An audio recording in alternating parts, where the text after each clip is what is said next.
Bonjour, bienvenue dans cette vidéo. Je tourne aujourd'hui en extérieur pour profiter un petit peu du beau temps qu'on peut avoir. Donc nous allons parler de probabilité et en particulier nous allons mettre en place le vocabulaire spécifique aux probabilités. Alors, voyons voir ce qui se passe quand je lance un dé.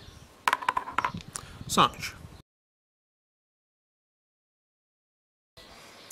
Pas moyen de prévoir ce qui va se passer. Pas moyen. On vient donc de lancer un dé et de regarder le résultat qu'on obtenait en lançant ce dé. Le résultat qu'on obtient est complètement dû au hasard. En mathématiques, quand on réalise quelque chose dont le résultat est dû au hasard, on appelle cela une expérience aléatoire. Aléatoire, ça vient de hasard, ça signifie que le résultat que l'on obtient est dû uniquement au hasard.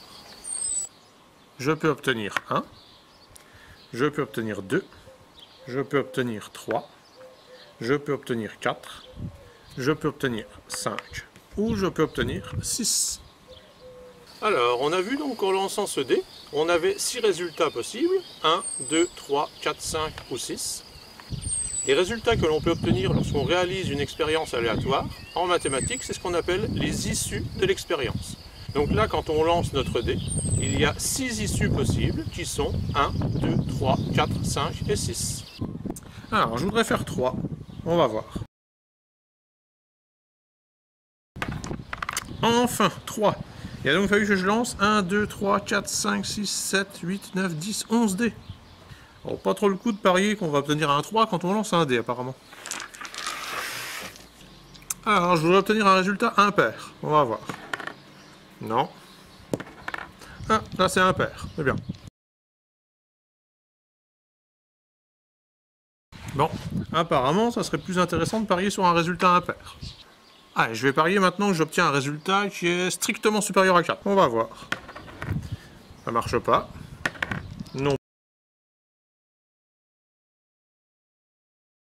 Bon, finalement, ça m'en fait 1, 2, 3, 4, 5, 6, 7, où j'ai un résultat supérieur à 4.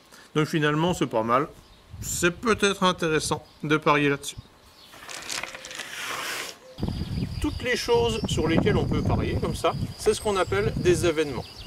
Donc, obtenir 3 en mathématiques, c'est un événement. Obtenir un résultat impair en lançant le dé, c'est un autre événement. Obtenir un résultat strictement supérieur à 4, c'est encore un événement. Si on reprend les 3 événements qu'on vient de citer, donc, il y a un événement qui est particulier dedans. Alors, si on regarde l'événement obtenir 3, donc, il est réalisé uniquement par le résultat 3. L'événement obtenir un résultat impair, il est réalisé par 3 issues, 1, 3 et 5. L'événement obtenir un résultat strictement supérieur à 4, il est réalisé par 2 issues, 5 et 6. Donc parmi les événements, il y a des événements qui peuvent être réalisés par plusieurs issues, et il y a des événements qui ne sont réalisés que par une seule issue. Donc un événement qui est réalisé par une seule issue, on appelle cela un événement élémentaire, parce qu'il n'y a qu'un seul élément qui le réalise. Alors maintenant donc, quand on fait des paris, ce qui est intéressant, c'est de savoir un petit peu estimer les chances qu'on a de gagner. Les chances qu'on a de voir quelque chose se réaliser, en mathématiques, on appelle cela les probabilités. Alors il y a des probabilités qui sont assez intuitives, et il y en a qui le sont beaucoup. Quand on lance un dé, tout le monde vous dira qu'on a une chance sur 6 d'obtenir le résultat 3. Alors, une chance parce qu'il y a une seule face qui comporte le 3, et sur 6 parce qu'il y a 6 faces sur un dé. En mathématiques, on va dire que la probabilité de l'événement obtenir 3, elle est égale à 1/6. Si on revient à nos différentes issues possibles quand on lance un dé, chaque face a la même probabilité d'apparaître. On a autant de chances d'obtenir 1 que d'obtenir 3 ou d'obtenir 4. Même si, quand on joue à un jeu et qu'on attend par exemple d'obtenir un 6, on a l'impression que ce résultat-là sort beaucoup moins souvent que les autres, a beaucoup moins de chances de sortir. Donc chacune des issues d'un lancer de dés a la même probabilité. Quand on est dans une telle situation, quand toutes les issues ont la même probabilité, on dit qu'on est dans une situation d'équiprobabilité. Si on s'intéresse à l'événement obtenir un résultat impair, on a vu tout à l'heure que cet événement il était réalisé par les issues 1, 3 et 5. La probabilité d'obtenir un résultat impair, elle va être égale à la probabilité d'obtenir 1 plus la probabilité d'obtenir 3, plus la probabilité d'obtenir 5. Ce qui fait ici 1 sixième, plus 1 sixième, plus 1 sixième, donc 3 sixièmes, qu'on peut simplifier en 1 demi. Autrement dit, on va dire qu'on a une chance sur 2 d'obtenir un résultat impair. Ou, en langage mathématique, on dira que la probabilité de l'événement obtenir un résultat impair, elle est égale à 1 demi. Ce qu'on vient de faire pour l'événement, donc obtenir un résultat impair, on peut le faire pour n'importe quel événement.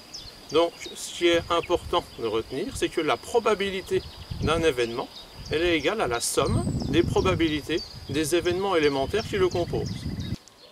Alors, je vais parier maintenant que j'obtiens un résultat qui est entre 1 et 6. Oui. Oui. Et oui, 100% de réussite. L'événement obtenir un résultat entre 1 et 6, il est réalisé par les événements 1, 2, 3, 4, 5 et 6. Si on calcule sa probabilité, ça fait donc 6 fois 1 sixième, ce qui est égal à 1. Or, l'événement obtenir un résultat entre 1 et 6, avant même de lancer le dé, on sait qu'il va se produire. Un événement dont on est sûr qu'il va se produire avant même de réaliser l'expérience, on appelle cela un événement certain. On est certain que l'événement va se réaliser. Et la probabilité d'un tel événement, elle est toujours égale à 1. 1, ça signifie 100%. On a 100% de chance que cet événement se réalise. Je vais être joueur maintenant. Je parie en lançant mon dé que je vais obtenir 7. Non. Eh non. Bon, bah, j'ai été un peu trop joueur là finalement. Pas de 7. Donc si on veut parier, par exemple, en lançant un dé, qu'on va obtenir 7. Avant même de lancer le dé, on sait que cet événement ne pourra pas se réaliser. On aura beau lancer le dé autant de fois qu'on veut, on n'obtiendra jamais 7. Cet événement, il est impossible. Donc on appelle cela l'événement impossible. La probabilité de cet événement, elle est égale à 0. Dans l'échelle des probabilités, la probabilité d'un événement, elle est toujours comprise entre 0 et 1. Si elle vaut 0, on a l'événement impossible, on a 0% de chance qu'il se produise, il est impossible qu'il se produise. Et à l'opposé, on a l'événement certain, sa probabilité vaut 1, on a 100% de chance qu'il se produise. Et donc la probabilité d'un événement, elle se situe toujours entre 0 et 1. Plus on va être proche de 0, moins on aura de chances que l'événement se produise, plus on se rapproche de 1, et plus on aura de chances que l'événement considéré se produise. Alors, on a fait le tour ici du vocabulaire basique des probabilités. On va juste terminer avec un petit exemple où on ne sera pas dans une situation d'équiprobabilité. Imaginons maintenant pour terminer, donc, une expérience aléatoire à partir de ces 10 cubes. Donc ces 10 cubes, ils sont, à part leur couleur, ils sont identiques. C'est-à-dire que si je les place dans un sac opaque et que je plonge la main dedans, au toucher, je ne peux pas différencier les cubes. Alors, avant de les placer dans le sac, je vais les numéroter. Donc 1, 2, 3, 4, 5, 6, 7, 8, 9, 10. Voilà. Je les plonge dans un sac. Et puis, une expérience aléatoire consiste à remuer donc, le sac de façon à bien mélanger, à piocher un cube dans ce sac sans regarder, et à regarder le numéro du cube. Alors là, quelles seront les issues possibles pour cette expérience ?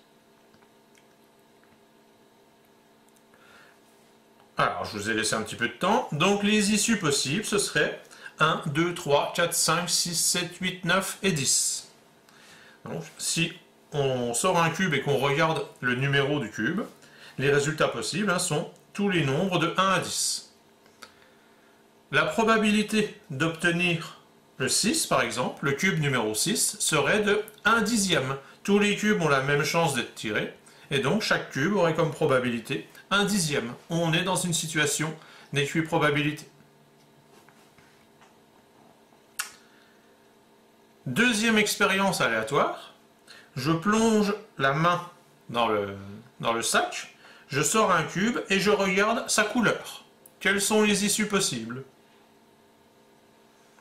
Alors, effectivement, là, on a 3 issues possibles qui vont être le jaune, obtenir du rouge ou obtenir du vert.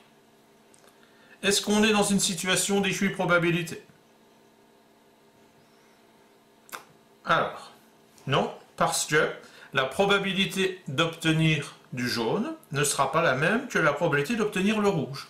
On a plus de cubes jaunes dans le sac que de cubes rouges, donc la probabilité d'obtenir un cube jaune sera supérieure à la probabilité d'obtenir un cube rouge. Ici, on a 3 couleurs, certes, mais on n'a pas une chance sur 3 d'obtenir du jaune, une sur 3 d'obtenir du vert et une sur 3 d'obtenir du rouge, pas du tout. Alors, la probabilité, quelle serait la probabilité d'obtenir un cube jaune? Alors ici, elle serait de 4 dixièmes. On a 4 cubes qui nous donnent le jaune. Le cube 1, le 2, le 3, le 4. Quelle serait la probabilité d'obtenir un cube rouge? Elle serait de 2 dixièmes. Donc, ce serait obtenir le cube 5 ou obtenir le cube numéro 6. Donc ici, on se retrouve dans une situation qui n'est pas une situation d'équiprobabilité si on s'intéresse aux couleurs. Donc quand on a une expérience aléatoire, il faut bien préciser ce qu'on observe à la fin de l'expérience. Si on s'intéresse au numéro du cube, on est dans une situation d'équiprobabilité. Si on s'intéresse à la couleur du cube, on n'est plus dans une situation d'équiprobabilité. Et pourtant, au départ, on travaille avec le même sac, avec les mêmes cubes à l'intérieur, et on commence l'expérience de la même façon, c'est-à-dire on plonge la main dans le sac et on sort un cube. Donc il faut bien faire attention à l'expérience qui est décrite et surtout à ce à quoi on s'intéresse quand on réalise l'expérience.